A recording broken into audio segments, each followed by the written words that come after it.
palabra que Dios me ha dado. Yo quiero ver a Dios. ¿Cuántos de los que están aquí quieren ver a Dios? Diga que está a su lado, yo quiero ver a Dios. Amén, yo quiero ver a Dios. Vayamos al libro de Lamentaciones, en el Antiguo Testamento, después de Jeremías. Lamentaciones, capítulo 3, versículo 1 en adelante. Lamentaciones, capítulo 3, versículo 1 en adelante. Recuerde la palabra, yo quiero ver a Dios. Yo quiero ver a Dios.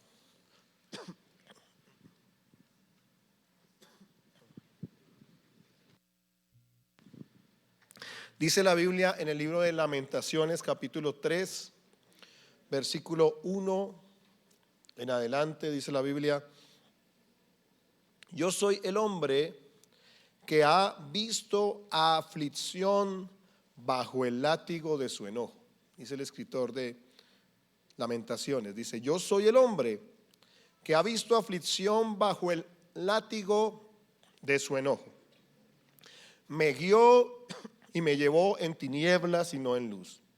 Ciertamente contra mí volvió y revolvió su mano todo el día. Hizo envejecer mi carne y mi piel, quebrantó mis huesos, edificó baluartes contra mí y me rodeó de amargura y de trabajo.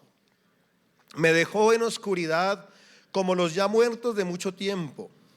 Me cercó por todos lados y no puedo salir. Ha hecho más pesadas mis cadenas. Aun cuando clamé y di voces, cerró los oídos a mi oración. Cercó mis caminos con piedra labrada, torció mis senderos. Fue para mí como oso que acecha, como león en escondrijos. Torció mis caminos y me desplazó. Me dejó desolado, entesó su arco y me puso como blanco para la saeta. Hizo entrar en mis entrañas la saeta de su aljaba. Fui escarnio a todo mi pueblo, burla de ellos todos los días. Me llenó de amarguras, me embriagó de ajenjos. Mis dientes quebró con cascajo, me cubrió de ceniza y mi alma se alejó de la paz. Me olvidé del bien y dije: perecieron mis fuerzas y mi esperanza en Jehová. Versículo 19 dice: acuérdate de mi aflicción y de mi abatimiento, del ajenjo y de la hiel. Lo tendré aún en memoria, porque mi alma está abatida dentro de mí. Esto recapacitaré en mi corazón. Por lo tanto esperaré. Por la misericordia de Jehová no hemos sido consumidos, porque nunca decayeron sus misericordias. Nuevas son cada mañana. Grande es tu fidelidad. Mi porción es Jehová, dijo mi alma. Por tanto en él esperaré. Bueno es Jehová a los que en él esperan, al alma que le busca. Bueno es esperar en silencio la salvación de Jehová. Bueno le es al hombre llevar el yugo desde su juventud, que se siente solo y calle, porque es Dios quien se lo impuso. Ponga su boca en el polvo, por si aún hay esperanza. De la mejilla al que le hiere, y sea colmado de afrentas, porque el Señor no desecha para siempre. Antes se aflige, también se compadece según la multitud de sus misericordias. Porque no aflige ni entristece voluntariamente a los hijos de los hombres. Amén. Yo quiero ver a Dios. No sé usted, pero yo quiero ver a Dios. Y aquí estamos viendo un texto duro. Yo creo que usted estaba leyendo ahorita y dice: uy, está duro. ¿Con qué va a salir este predicador? Este texto está difícil. Y introduciendo un poco este texto para que entremos en el contexto y podamos avanzar en la predicación, yo quiero ver a Dios. Pues tenemos que ver un poco en el contexto en el que fue escrito el libro de Lamentaciones. Lamentaciones fue escrito después del año 586 antes de Cristo. Es decir, fue escrito después de un evento que fue la primera diáspora de Jerusalén, la primera dispersión de Jerusalén. Algunos atribuyen el texto al escritor Jeremías, al profeta Jeremías, pero digamos que hay ciertas dudas por el tipo de redacción del texto que hacen pensar que muy probablemente Jeremías no lo escribió, pero evidentemente fue en el contexto del profeta Jeremías y en el contexto en el cual el profeta Jeremías profetizó la destrucción de Jerusalén. Vienen los babilonios contra ellos. Sitean a Jerusalén. Hay un sitio sobre Jerusalén. Destruyen el templo, lo destruyen. Muchos son tomados como esclavos, son llevados a Babilonia. Algunos de ellos les quitan sus ojos, los torturan. Otros escapan para diferentes lugares, escapan de este lugar y de este momento, escapan a Egipto algunos. Como ya lo dije, se destruye el primer templo, es destruido y hay una deportación masiva de los judíos. Se quedan sin templo, se quedan sin tierra, se quedan sin cultura y entonces tienen que empezar a vivir una fe diferente, una fe en un entorno extranjero. Fue un tiempo de mucho dolor, de mucho sufrimiento, de mucha dificultad. Y en ese contexto es que se escribe este libro de Lamentaciones. El pueblo está en mucho lamento. El libro de Lamentaciones son 5 poemas, algunos colectivos, una lamentación colectiva de un pueblo que está afectado por un mal colectivo, por una afectación colectiva. Pero particularmente el capítulo 3 o el poema 3 que leímos hace alusión a una aflicción particular, individual, donde una sola persona está expresando su lamento, está expresando su dolor, a diferencia de los otros que son colectivos, o la mayoría de los poemas que son colectivos. Y también tiene una característica particular, que el que narra su lamento es un hombre fiel, es un hombre justo. Y aquí algo tremendo e importante de observar. ¿A qué voy con eso? Recuerde usted que Dios entregó la tierra prometida al pueblo de Israel. Recuerde usted que levantó un hombre llamado Josué. ¿Cuál fue el propósito de Josué? ¿Conquistar qué? La tierra. Y ellos conquistan la tierra. Incluso distribuyen la tierra, y ahorita me voy a detener un poco sobre eso más adelante. Pero más allá de conquistar una tierra, entendemos nosotros por la palabra y sabemos nosotros por la palabra que la tierra era la garantía de un pacto. ¿Usted recuerda cuál pacto? El pacto del Antiguo Testamento. El pacto entre Dios y el pueblo de Israel, donde Dios sería el Dios del pueblo de Israel, donde el pueblo sería el pueblo de Dios, el antiguo pacto, y la tierra sería la garantía de que ese pueblo tenía un pacto con Dios. Era el sello, era la garantía de un pacto entre el Dios de los cielos y el pueblo, donde Dios sería su Dios y el pueblo sería el pueblo de ¿quién? De Dios. Y la tierra era la garantía de ese pacto que Dios le entregaba al pueblo. Ellos conquistan la tierra, se asientan en la tierra, distribuyen la tierra. Y empieza un proceso, una etapa en la historia del pueblo donde Dios levanta jueces. El juez era una figura de autoridad particular, porque cumplía funciones espirituales y funciones de gobierno. porque eran siervos de Dios, pero también eran siervos de gobierno. Dios los usaba, levantaba jueces en momentos de la historia. El pueblo consecuentemente y permanentemente pecaba contra Dios. Y Dios levantaba un juez para traer exhortación, levantaba un juez para traer salvación de los juicios que venían, levantaba un juez para edificar y para una figura de autoridad. Pero llega el momento en el cual el pueblo se cansa de tener jueces. Empieza a observar que los pueblos vecinos tienen reyes, que los vecinos tenían reyes. Y lo que hace el pueblo de Israel es pedir ¿qué? Un rey. Y pide a Dios un rey. Dios inicialmente les dice, pero tengan cuidado. Bueno, no tengan cuidado, pero estoy parafraseando. Les dice, sus reyes los harán esclavos. Sus reyes tomarán a sus mujeres. Sus reyes pondrán yugo sobre ustedes. Pero aún así el pueblo toma la decisión y dice, ¿queremos qué? Reyes. Y Dios permite que hayan ¿qué? Reyes. Y surge el primer rey. ¿Cuál fue el primer rey?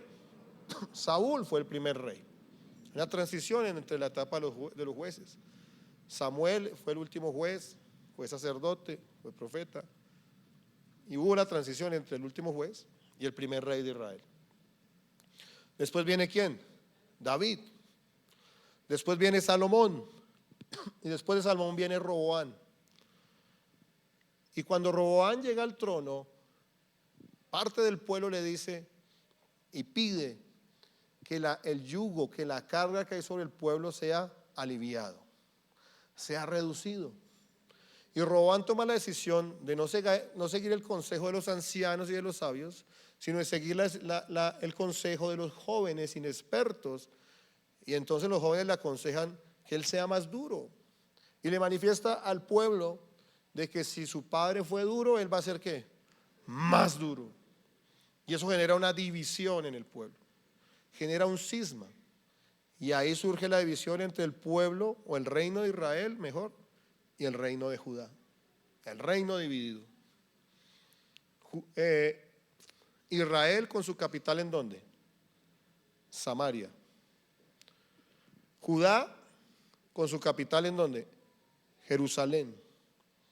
Y entonces el reino de Israel fue el primero a empezar a corromperse. Tuvo reyes que se corrompían, que adoraban ídolos falsos. Inicialmente Judá se mantuvo respetando al Dios verdadero, pero empezó a generarse un fenómeno que el reino de Judá empezó a contaminarse con la idolatría del reino de Israel, entre otras cosas porque algunos reyes de Judá empezaron a casarse con hijas de reyes de Israel.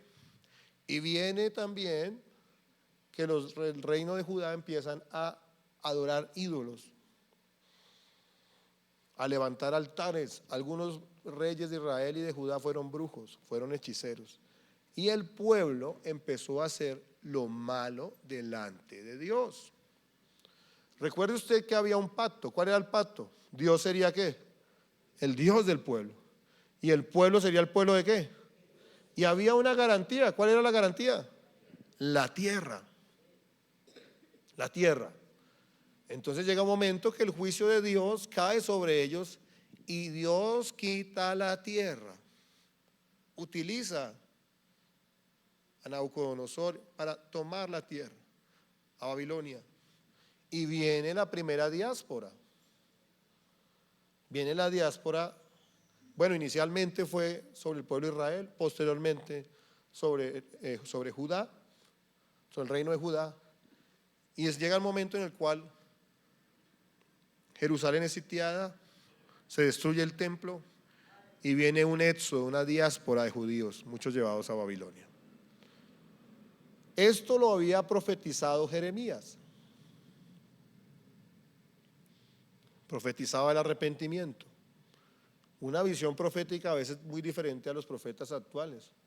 Era un profeta de juicio, un profeta de exhortación, un profeta duro, un profeta que se ganó persecución, por decir la verdad. Y lo que profetizó Jeremías se cumplió. Y vino la diáspora. Y ahí es el contexto en el cual surge el libro de Lamentaciones. Lamentaciones. Esta gente se está lamentando por el sufrimiento que está viviendo. Pero he dado una larga introducción para poner en contexto, pero no olvide usted el título de la enseñanza. ¿Cuál es el título de la enseñanza? Yo quiero ver ¿a quién? A Dios.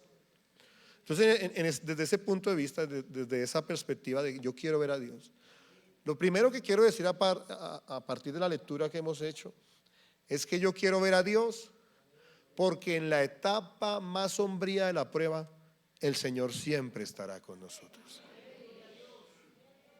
Yo quiero ver a Dios porque en la etapa más fuerte, más dura, más recia de la prueba, Él está con nosotros. Él está con nosotros. Mire, en la prueba surge una lucha muy fuerte, muy pesada, entre la incredulidad y la fe. Hay una lucha entre la incredulidad y la fe. Cuando el hombre natural lucha por creerle a Dios, es decir, cuando todo es adverso puede venir la incredulidad. Y hay una lucha entre la incredulidad y la fe en lo que Dios quiere hacer. ¿Por qué? Porque la prueba es incómoda. Porque la prueba genera dolor.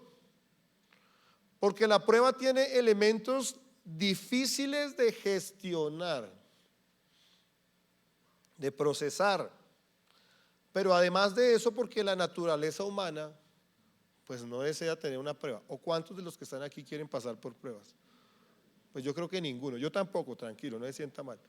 Yo tampoco quiero pasar por la prueba. La naturaleza humana no quiere pasar por la prueba. Pero muchas veces la prueba es necesaria para poder ver al Dios del cielo. Recuerde que yo quiero ver a mi Dios.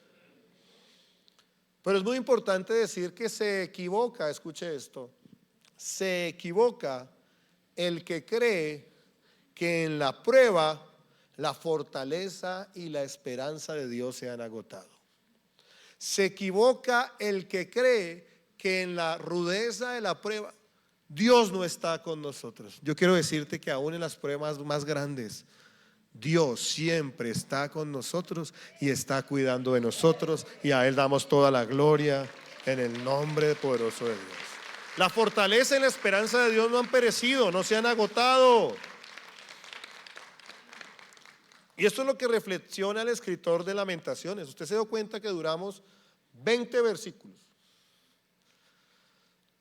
donde el escritor de Lamentaciones muestra un escenario rudo, difícil. Hace una descripción compleja del proceso que está viviendo. Incluso el texto nos muestra que el hombre era un hombre fiel, es decir, tuvo consecuencias de un pecado colectivo. Mira, ¿cuánto tenemos que orar por Colombia? Porque las consecuencias pueden llegarnos a nosotros también. ¿Cuánto más tenemos que estar despiertos, apercibidos, orando, clamando, predicando el evangelio, pidiéndole a Dios que tenga misericordia a este país?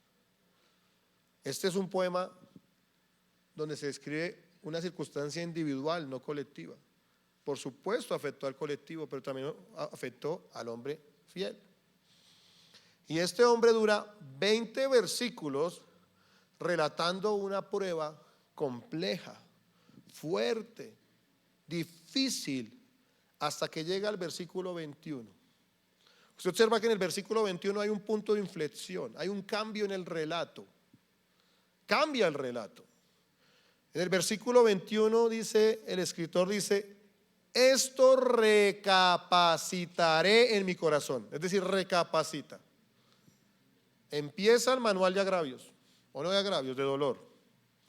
Pero llega un momento que el hombre reflexiona, recapacita en el versículo 21. Cambia, hay una inflexión en el relato. Dice, esto recapacitaré en mi corazón. Por lo tanto esperaré por la misericordia de Jehová. No hemos sido ¿qué? Consumidos. Porque nunca decayeron sus misericordias. Y ahí se conoce el texto que es tan conocido, y hasta lo decimos al revés. Decimos, nuevas son cada mañana sus misericordias. El texto es al revés, dice, nunca decayeron sus misericordias, nuevas son cada mañana. Es decir, este texto que lo decimos en los cultos, lo miramos, lo oramos, fue escrito en un contexto muy difícil. Pero muy ¿qué? Difícil. Pero este hombre reflexiona. Y reflexiona, ¿sabes por qué? Porque yo quiero ver a mi Dios, porque en la etapa más sombría de la prueba nunca me ha dejado y nunca me ha abandonado. Este hombre reflexiona y dice, esta prueba está difícil, esta prueba está dura, pero grande es que su fidelidad. Grande es su fidelidad. Incluso continúa diciendo en los siguientes textos. Lo voy a leer en esta versión, que es la nueva versión de las Américas. Dice que las misericordias del Señor jamás terminan, pero nunca fallan sus bondades. Son nuevas cada mañana. Grande es que su fidelidad. Incluso termina diciendo, si no fuera por la misericordia de Dios, ya hubiéramos sido consumidos, dice el texto en la Reina Valera. Es decir, que a pesar que pase la prueba más grande, la prueba más difícil, la misericordia de Dios está con nosotros. Está con nosotros. Tú debes entender, hermano y hermana, que ni tú ni yo estamos exentos de pruebas. Eso no dice la Biblia. Te miente o me miente el que diga que estamos exentos de pruebas. La cultura popular cree que el que sigue a Dios pues no le va a pasar nada. Hasta el que cree en la cultura popular se burla del cristiano cuando la está pasando mal. Dice, ¿dónde está su Dios? ¿A usted le han dicho? A mí me han dicho. ¿Y dónde está su Dios? Pues mi Dios está conmigo y nunca me abandona. Él está con nosotros. Eso fue lo que dijo Jesús en Mateo capítulo 28, versículo 20. Mateo capítulo 28, versículo 20, donde nuestro Señor está dando la gran comisión. Toda autoridad me es dada en el cielo. Y dice, por tanto, id y haced discípulos de todas las naciones, bautizándolos en el nombre del Padre, del Hijo, del Espíritu Santo, enseñándoles que guarden todas las cosas que os he mandado. El mandato de ganar a otros, de discipularlos para Dios, de hacerlos sus discípulos.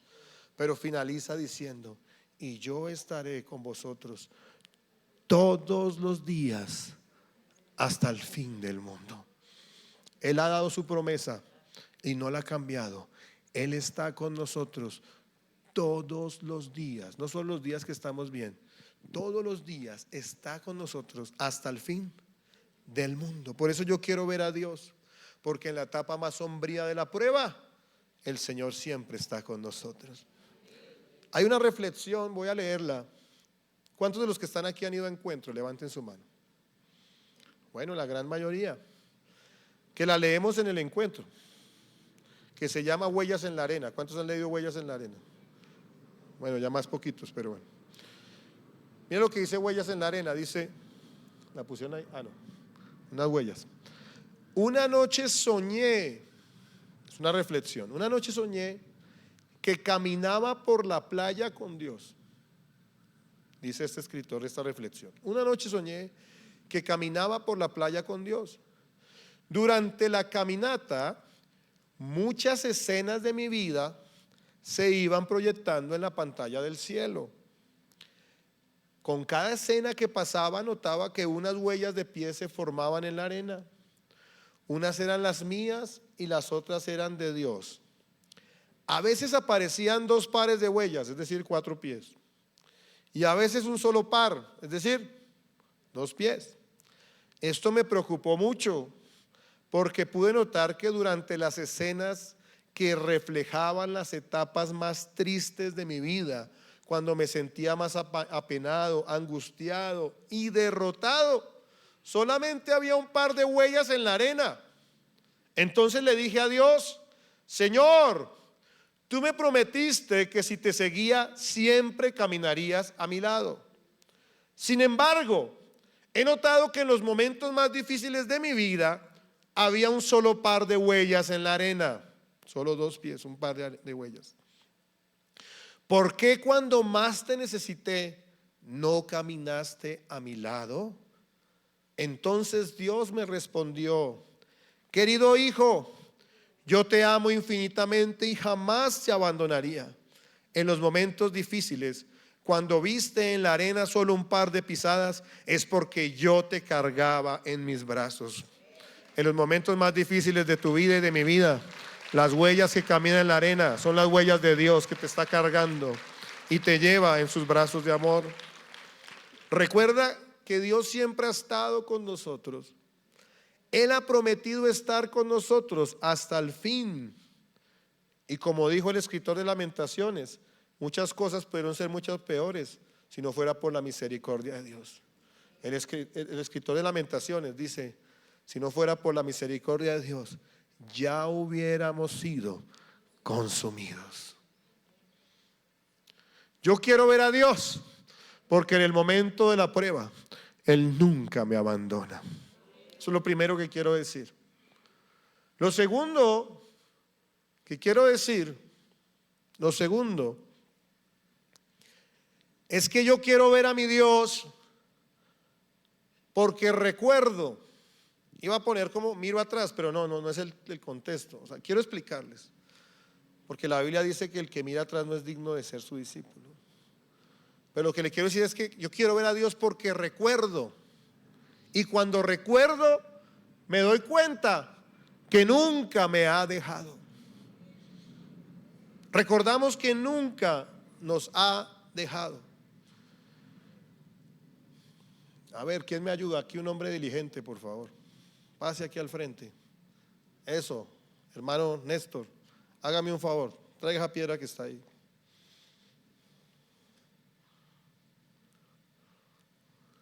Y póngala acá. Menos mal, hermano, esto es fuerte, ¿verdad? Gracias, hermano. Yo quiero ver a Dios porque recuerdo y nunca me ha abandonado. Eso fue lo que reflexionó el hombre de Lamentaciones. Me dicen que la voltee. Está pesada. El que la trajo tenía fe. Y esto es lo que nos muestra la palabra. Mire, vaya a la Biblia, 1 Samuel capítulo 7 versículo 12. 1 Samuel, ¿sí se ve bien? Sí. Se ve el título. 1 Samuel capítulo 7 versículo 12. Es lo que reflexionó el escritor de Lamentaciones. Miro atrás y Dios me ha guardado, pero también lo reflexionó Samuel. 1 Samuel capítulo 7 versículo 12 dice la Biblia: tomó luego Samuel una piedra. Aquí hay una piedra. Y la puso entre Mizpa y Sen. Y le puso un nombre a la piedra, vea. Apúntenle ahí en la cámara la piedra, vea. Si la pueden poner en la pantalla, pónganla. No creo, es difícil, pero. Y le puso nombre a la piedra Ebenezer, diciendo: hasta aquí nos ayudó Jehová el Señor. Ebenezer. Venían los filisteos contra el pueblo, y el ungido, el juez, el sacerdote, el profeta Samuel, lo primero que les habla es de arrepentirse. Venía la prueba y Samuel les habla y les dice: arrepiéntanse. ¿Arrepiéntanse de qué? De la idolatría. Arrepiéntanse de la idolatría. El pueblo de Israel sufrió mucho con la idolatría, y entonces el pueblo angélico cree que no es idólatra. No cree que no es idólatra porque ya sacó los santos de la casa, porque ya no venera ídolos. Pero ¿qué de los ídolos modernos? Uno de los ídolos de este tiempo es el dinero. Muchas veces el celular se vuelve un ídolo. El mundo se vuelve un ídolo, como la esposa de Lot, que miró atrás porque le dolía lo que perdía. Y entonces Samuel les dice en los versículos anteriores al que leímos, del 1 en adelante, de 1 Samuel capítulo 7, arrepiéntanse de la idolatría. Consultaron a Dios y este pueblo vio a Dios así como nosotros queremos ver a Dios. Y vino la respuesta y vencieron, derrotaron a los enemigos. Y dice la Biblia que Samuel tomó una piedra, es el texto que estamos leyendo, y puso esa piedra entre Mizpa y Sen y le puso un nombre. ¿Cuál fue ese nombre? Ebenezer. Hasta aquí nos ayudó Jehová. Mire, espero no me malinterprete lo que le voy a decir. Yo no quiero generar elementos místicos, pero yo creo que estos símbolos son poderosos para recordarnos. Nosotros en la casa, no sé si, no es en la mía, es en la de mi suegra, pero bueno, es casi lo mismo. Hay una piedrita, una puerta que dice Ebenezer, reconociendo que hasta aquí nos ha ayudado Dios. Y aquí en la iglesia lleva años esta piedra, la tenían por allá en la batería. Esta mañana David la sacó, porque no sé si ustedes recuerdan, en un tiempo creo que la pastora no es que esta piedra haga milagros, sino que es un símbolo que recuerda que hasta aquí nos ha acompañado el Dios de los cielos. Y yo quiero ver a Dios, escuche esto, porque recuerdo y Dios no me ha abandonado. Bueno, quiero pedirles un favor. Un hombre, una mujer valiente que quiera dar un testimonio en el cual recuerde lo que Dios ha hecho por él. A ver, democráticamente o dedocráticamente. No sean temerosos. Ve, acá hay una hermana, a ver.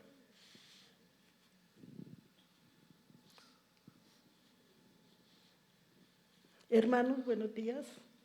Póngase en pie, hermana, para que todos la vean. Yo sí tengo un testimonio muy grande. Amén. Dios puso su mano misericordiosa sobre mi nieta. Ya se va como para 2 meses. A ella la tuvieron que llevar al hospital, duró una vez como 8 días entubada, después la desentubaron, volvieron y la entubaron.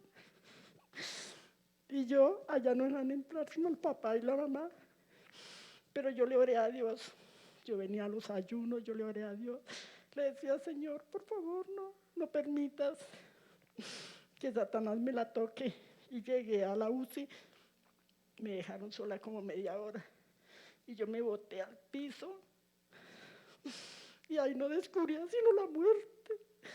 Y yo me paré y la toqué, le dije, Señor, por favor, no te la lleves. No permita que Satanás ponga la mano sobre ella.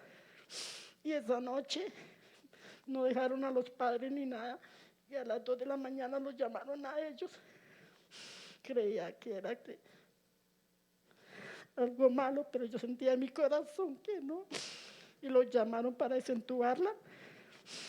Y para la gloria de Dios, Dios me la devolvió, nos la devolvió. Y para gloria de Dios, yo le estoy hablando de lo que hizo Dios en ella. Y ella dice que ahora no se llama Gabriela Gaona López, se llama Gabriela Milagritos Tesoritos. Eso fue un milagro que Dios hizo. Gloria a Dios, aleluya. Dele la gloria a Dios ahí donde está, dele la gloria a Dios.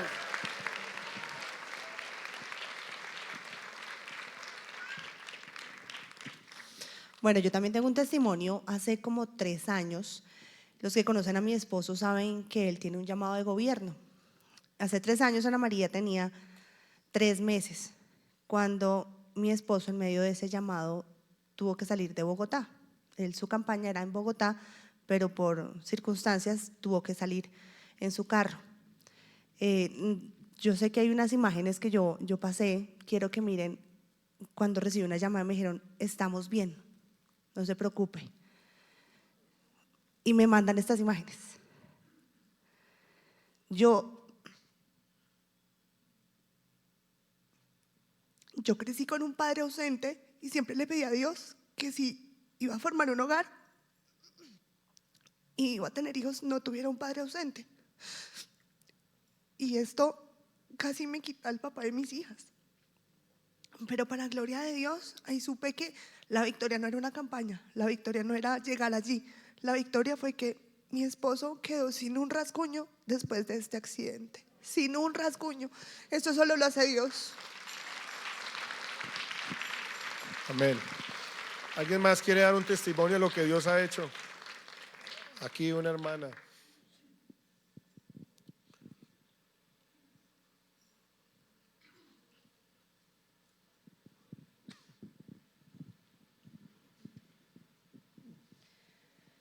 Buenos días, mi nombre es Edwin Zulay López. Yo tengo un testimonio de el 8 de noviembre. A mí me iban a hacer la cirugía en la rodilla. Perdón, hermano.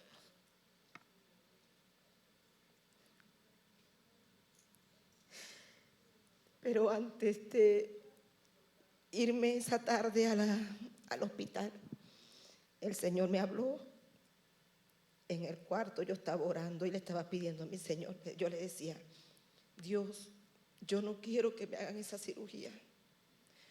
No lo permitas. Porque hace muchos años mi papá también tuvo un accidente así y a él le operaron la rodilla y yo vi cómo mi papá sufría con ese dolor. Y yo decía: no quiero pasar por eso. Señor, sáname mi rodilla, no permitas que me hagan esa cirugía, no permitas. Y él me dijo en ese momento, me dijo: no voy a permitir que te hagan la cirugía porque corres riesgo de que te dé un infarto en el quirófano. Cuando yo llegué al hospital, dimos vuelta y vuelta buscando al doctor, buscando al médico, hasta que por fin, gracias a Dios, el Señor nos puso al médico ahí de frente. Me llamaron y yo llegando a la puerta y el doctor salió y me llamó.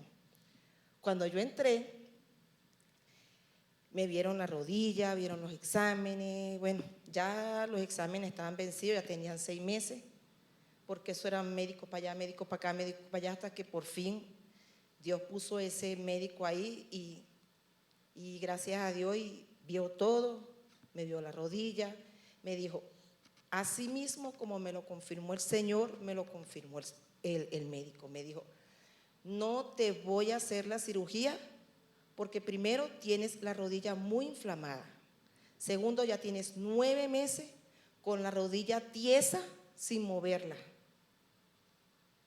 y de paso no tienes circulación en la sangre y corres riesgo a que te dé un infarto en el quirófano o puedes perder la pierna.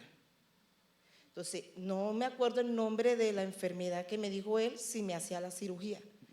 Y yo, ay, Dios mío, yo dije: Señor, gloria a Dios. Lo mismo que me confirmó el Señor, me lo dijo el doctor en el hospital. Y él me dijo: te voy a mandar 20 secciones de terapias por un mes. Si en el mes las terapias no te sirven, te hago la cirugía. Si no, pero yo confío en mi Dios que a mí no me van a hacer esa cirugía porque, mire, yo misma estoy haciendo mis terapias en mi casa mientras que me llegan las terapias porque todavía no he podido agarrar la cita. Y yo, mire lo que estoy haciendo. Esto no lo hacía yo. Ya estoy afincando la pierna poquito a poco. Y eso es para la gloria de mi Dios. Gloria a Dios.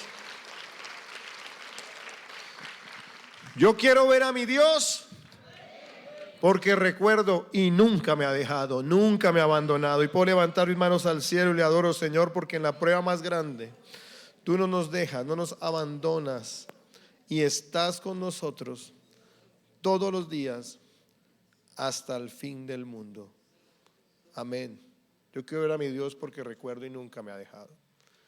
Lo tercero que quiero decir, recuerde cómo se llama la enseñanza: yo quiero ver a mi Dios.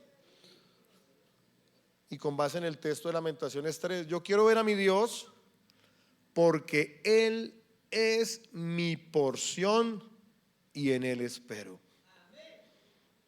Yo quiero ver a mi Dios porque Él es mi porción y en Él espero. Lo más profundo de la prueba llevó a este hombre a rendirse y a reconocer, hermano y hermana, que solo Dios. Él dice, Dios es mi porción. ¿Sabe? Yo quiero decirle algo. La iglesia moderna tiene un problema y tenemos que arrepentirnos, porque nosotros decimos que confiamos en Dios. Es decir, con nuestra boca confesamos que confiamos en Dios, pero cuando nos enfermamos no oramos, sino que llamamos a médica. Cuando nos quedamos sin trabajo, hay un rectángulo pequeño llamado tarjeta de crédito, ¿cierto? Y entonces existe algo, un producto de la tarjeta de crédito que se llama un avance en efectivo, ¿sí o no? Y entonces sacamos el ¿qué? El avance, es decir, la confianza no está en Dios, sino está en la tarjeta de crédito. Es decir, decimos que confiamos en Dios, pero realmente confiamos en nuestras fuerzas. E intentamos hacer lo que queremos hacer por si, bueno, si yo creo en Dios, pero de pronto no hace nada, entonces yo sí voy a hacer. ¿Pasa o no pasa? Pero mire, la iglesia del primer siglo no era así. Es más, la iglesia en Colombia hace 40, 50, 60 años no era así. Porque la iglesia de 60 años en Colombia era una iglesia perseguida. Es decir, estaban en culto y llegaba una sonada a quemar el templo y a romperlo a piedra. Y esa gente adentro, ¿qué le tocaba hacer? Orar. ¿Qué policía, qué derechos humanos, qué tutela, qué libertad religiosa, qué tratados internacionales, qué nada? Pero hoy el cristiano confía en sus derechos, en los derechos que el Estado le otorga, sus derechos fundamentales de libertad religiosa, de conciencia, de culto. Confía en los privilegios que el sistema del Estado, del gobierno, del mundo le permite, pero no confía en el único Dios verdadero, que es el Dios de los cielos. Por eso yo quiero ver a Dios, porque Él es mi porción.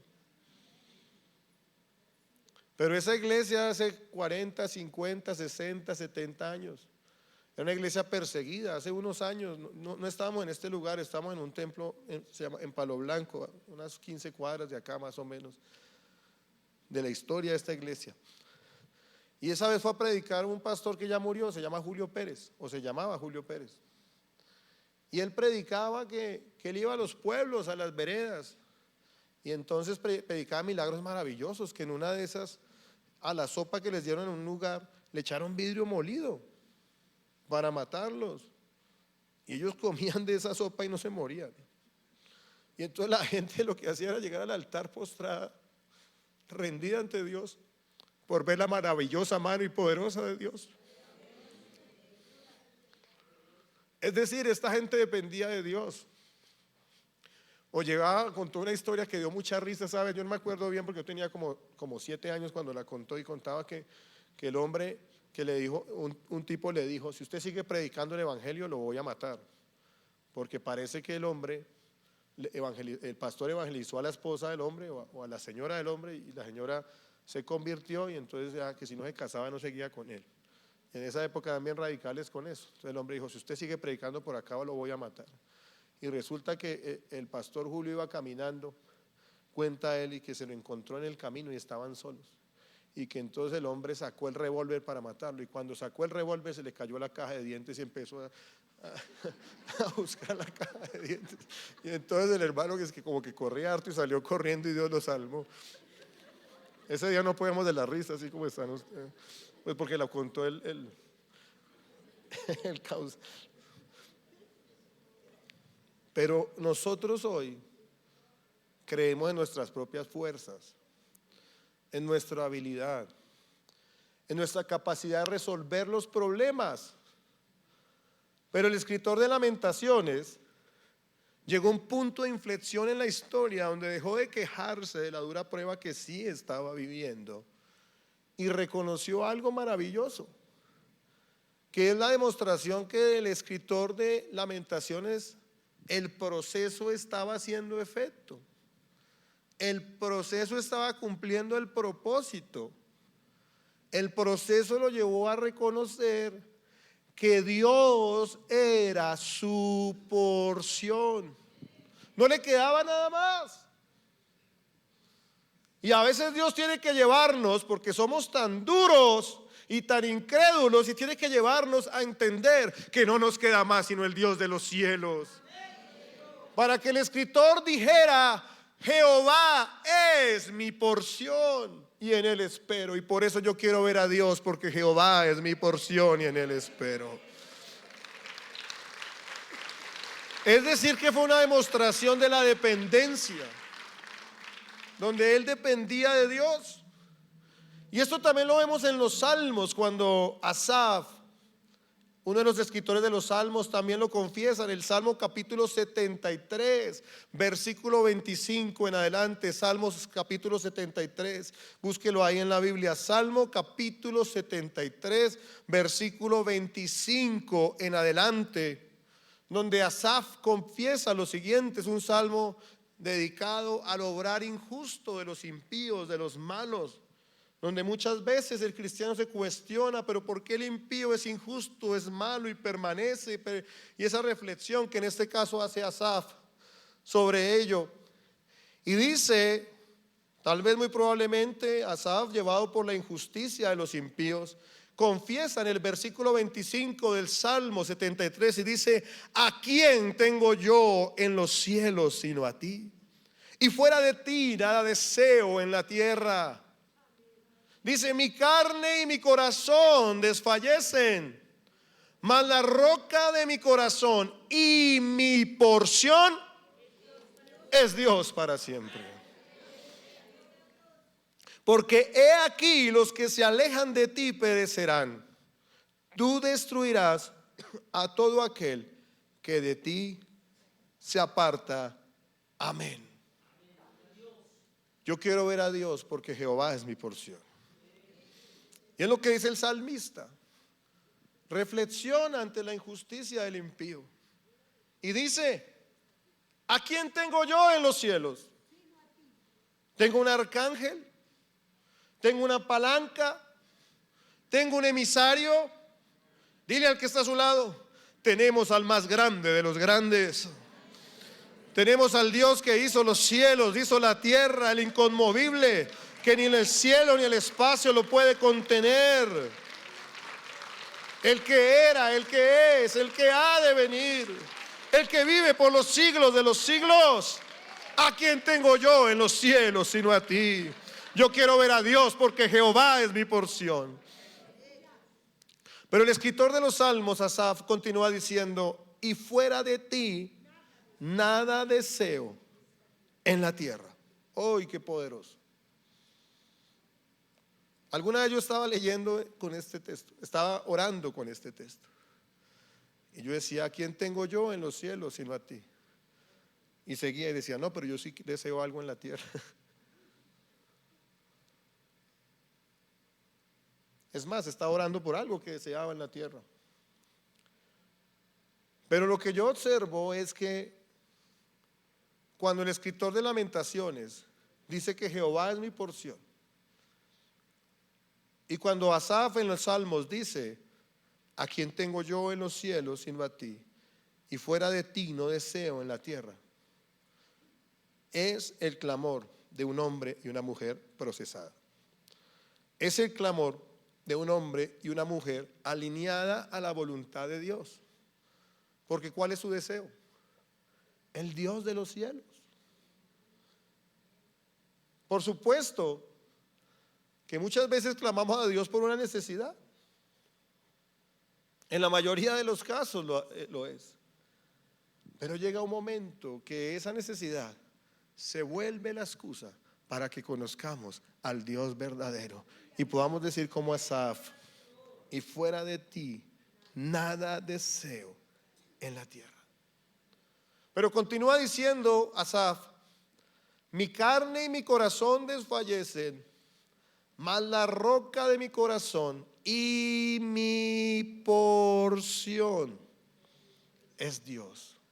Dice lo mismo que dice el escritor de Lamentaciones: y mi porción es Jehová. Y yo quiero ver a Dios porque mi porción es Jehová. Y entonces explicando un poco de la porción, cuando habla que mi porción es Jehová, recuerde usted allá en el libro de Deuteronomio, vaya rápidamente, Deuteronomio capítulo 18, versículos 1 en adelante. Deuteronomio capítulo 18, versículos 1 en adelante. Dice la Biblia: los sacerdotes levitas, antes de leer, ¿se acuerda que yo empecé con una introducción donde les dije que cuando conquistaron la tierra Dios distribuyó la tierra? ¿Se acuerda que les dije? Y ustedes lo han leído. Pero una tribu, a las demás les dieron tierra, a las demás le dieron heredad. Hubo una tribu que no le dieron tierra, que no le dieron heredad, que no le dieron porción. Ahora sí lea Deuteronomio capítulo 18, versículos 1 en adelante. Dice: los sacerdotes levitas, es decir, toda la tribu de Leví, toda la tribu. Mire, ¿qué dijo Dios? No tendrán parte ni heredad en Israel. ¿No tendrán qué? Tierra. Y dice, continúa diciendo: de las ofrendas quemadas a Jehová y de la heredad de él comerán. Pero mire lo que dice el versículo 2: no tendrán pues heredad entre sus hermanos. Jehová es su ¿qué? Heredad, como él les ha dicho. Dijo un hermano a las 6 de la mañana que estaba sentado allá atrás, dijo: pues les dieron la mejor porción y la mejor heredad. No les dieron tierra, pero les dieron al Dios Todopoderoso que hizo los cielos como heredad. Y eso fue lo que dijo el escritor de Lamentaciones, que muchos hablan que fue Jeremías. Y eso fue lo que dijo Asaf en el Salmo, diciendo: Jehová es mi porción. Pero ¿cómo lograron decir eso? Asaf lo demuestra en el versículo 26 del Salmo. Volvamos al Salmo 26, al Salmo 73, el versículo 26. Dice Asaf, después de decir: ¿a quién tengo yo en los cielos sino a ti? Y fuera de ti nada deseo en la tierra. Dice: mi carne y mi corazón desfallecen, mas la roca de mi corazón y mi porción es Dios para siempre. Versículo 27. Porque he aquí, los que se alejan de ti perecerán.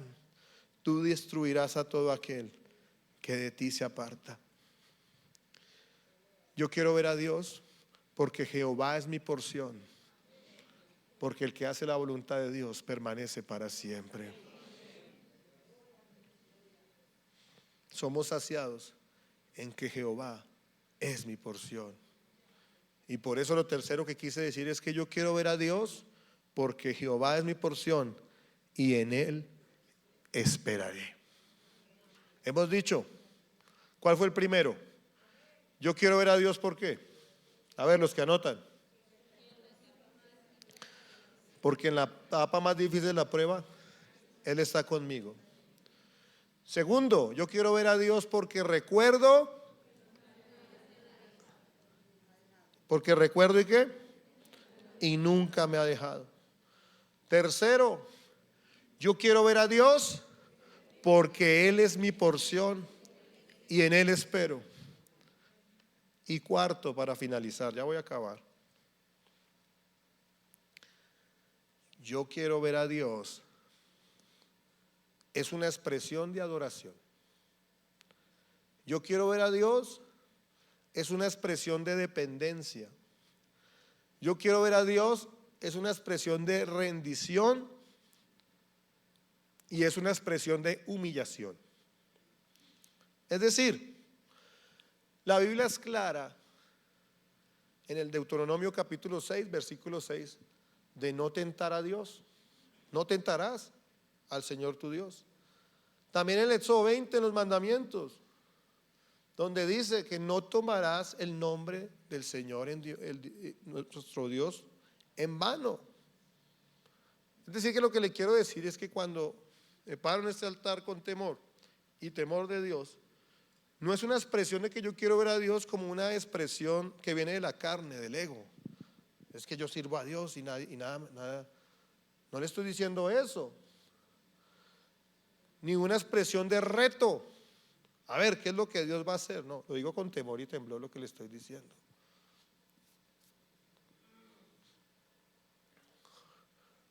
Como de reto, como de ¿por qué no pasa lo que yo quiero? ¿Por qué Dios no me ayuda?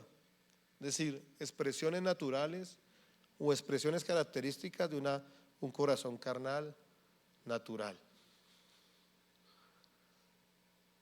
Sino que la expresión es yo quiero ver a Dios cuando tú estás rendido, cuando reconoces que solo Dios.